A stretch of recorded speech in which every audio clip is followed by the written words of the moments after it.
provokasi elit, berujung pembantaian. Konflik antar etnis di Kalimantan terulang kembali.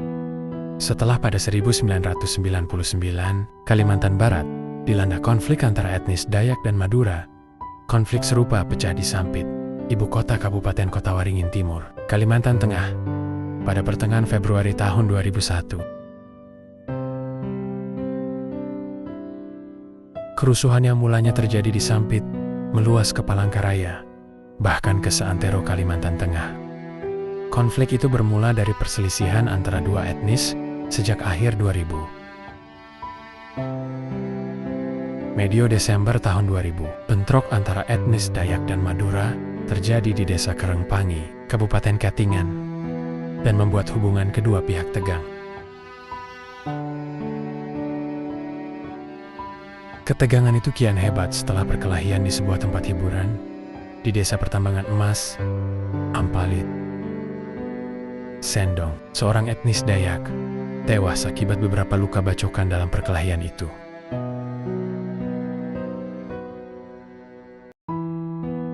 Rinci Andika Meri menelusuri kisah horor berbuntut konflik itu.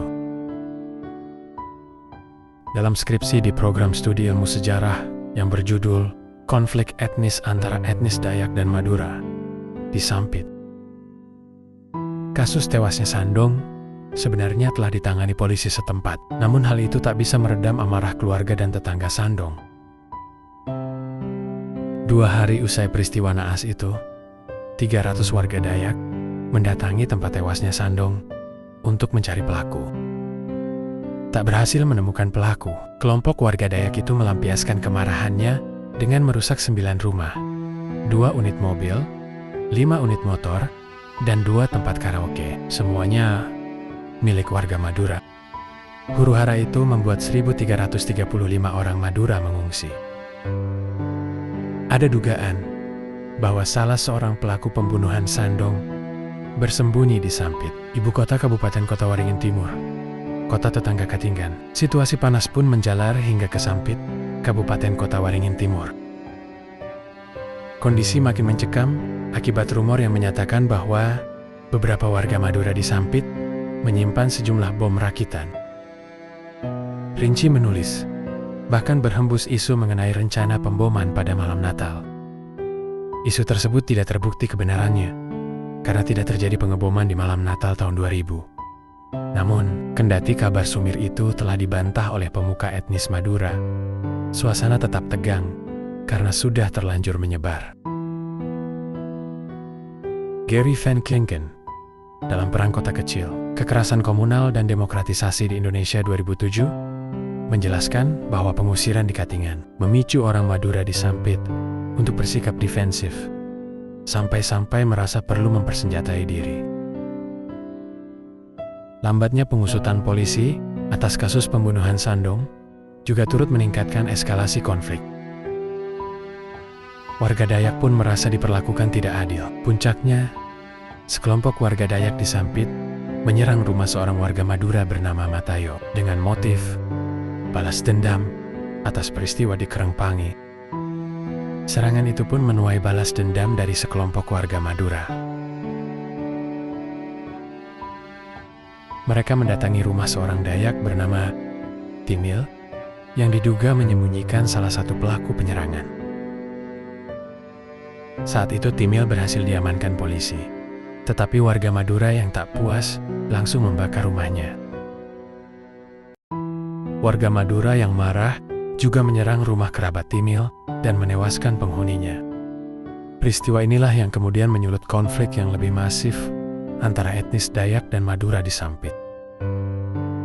Selama 2 hari sejak penyerangan rumah Matayo, orang Madura berhasil bertahan, bahkan berani melakukan sweeping terhadap pemukiman-pemukiman warga Dayak. Situasi berbalik pada 20 Februari, ketika sejumlah besar orang Dayak dari luar kota berdatangan ke Sampit. Konflik secara terbuka pun tidak dapat dielakkan. Berbagai senjata tradisional seperti mandau, lunju, sumpit, bahkan senjata api yang mereka sebut dum-dum, dijadikan senjata untuk melakukan perlawanan terhadap warga etnis Madura. Sementara itu, warga etnis Madura sendiri menggunakan celurit dan sejumlah bom rakitan sebagai senjata tandingan, tulis Rinci dalam penelitiannya. Selama akhir Februari tahun 2001, sekira 500 orang Madura tewas. Lebih dari 100.000 orang Madura yang selamat terpaksa mengungsi keluar Sampit untuk menghindari persekusi. Bentrokan di Sampit pun meluas hingga lingkup provinsi. Kerusuhan menyebar sampai Kuala Kayan yang berjarak 100 km di utara Sampit dan ibu kota provinsi, Palangkaraya. Dalam beberapa minggu, pejuang-pejuang Dayak melanjutkan kampanye pembersihan etnis.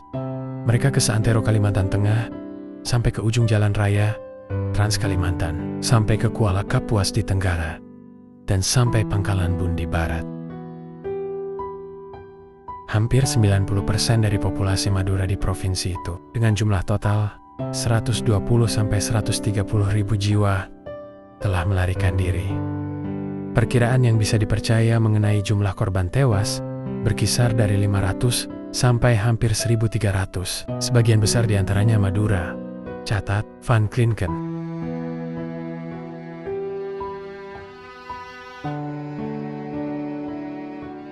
Asal-usul konflik. Bagaimana kerusuhan yang kelihatannya kecil di desa-desa pedalaman bisa memicu konflik sedemikian masif? Konflik antar etnis di Sampit berkaitan dengan persoalan sosial ekonomi lokal. Pemicu khususnya adalah kompetisi antara para penambang emas, Dayak dan Madura. Van Klinken menulis, hutan-hutan Kalimantan Tengah telah lama menjadi wilayah perbatasan yang tak mengenal hukum. Dan ketegangan-ketegangan baru-baru itu membantu memastikan agar kelompok-kelompok pekerja etnis kadang-kadang bentrok dengan satu sama lain. Sebelum pecah menjadi konflik terbuka pada 18 Februari tahun 2001. Beberapa kericuhan antar etnis telah terjadi di daerah tambang. Misalnya, kericuhan antara Dayak dengan Madura di kota Gold Rush Tumbang Samba pada September tahun 1999. Di Pangkalan Bun pada Juli tahun 2000, antara para pekerja Melayu dengan para pengikut seorang cukong kayu Madura. Dan terakhir di Karangpangi pada Desember tahun 2000. Konflik-konflik yang tak dikelola dengan baik itu dipanasi dengan propaganda chauvinistik yang beredar di media-media haus sensasi. Aktor intelektual. Ada pihak-pihak yang memanfaatkan naiknya sentimen anti-Madura untuk tuan-tuan politis. Dari penelusuran rinci diketahui, ada 2 pejabat pemerintahan lokal yang berusaha menggagalkan proses pelantikan pejabat eselon yang akan mengisi struktur baru pemerintahan daerah Kota Waringin Timur dan melengsarkan bupatinya. 2 pejabat itu adalah Fedlik Asor yang sehari-hari bekerja di Bapeda, dan Louis, seorang pegawai dinas kehutanan. Mereka tidak puas karena semua pejabat yang dilantik beragama Islam.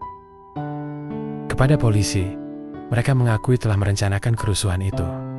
Sebelum melakukan penyerangan pada dini hari, warga Dayak dan etnis non-Madura lainnya telah 11 kali mengadakan pertemuan. Ia juga menyiapkan 15 juta rupiah untuk membayar provokator. Bahkan seturut keterangan dari Kakorsersa Polri saat itu, Irjen Pol Engkesman Hilep. Sebelum melakukan penyerangan, mereka sempat mengadakan upacara adat untuk menyerang suku Madura. Pola seperti itu nyatanya tidak hanya terjadi di Sampit. Menurut pantauan lembaga Human Rights Watch, bukan pertama kalinya perebutan pos jabatan di pemerintahan daerah memicu aksi kekerasan berskala massal. Setahun sebelumnya, persaingan antara 2 kandidat bupati yang berbeda agama juga menjadi faktor penting dalam pecahnya kekerasan komunal yang menewaskan hampir 300 orang di Poso.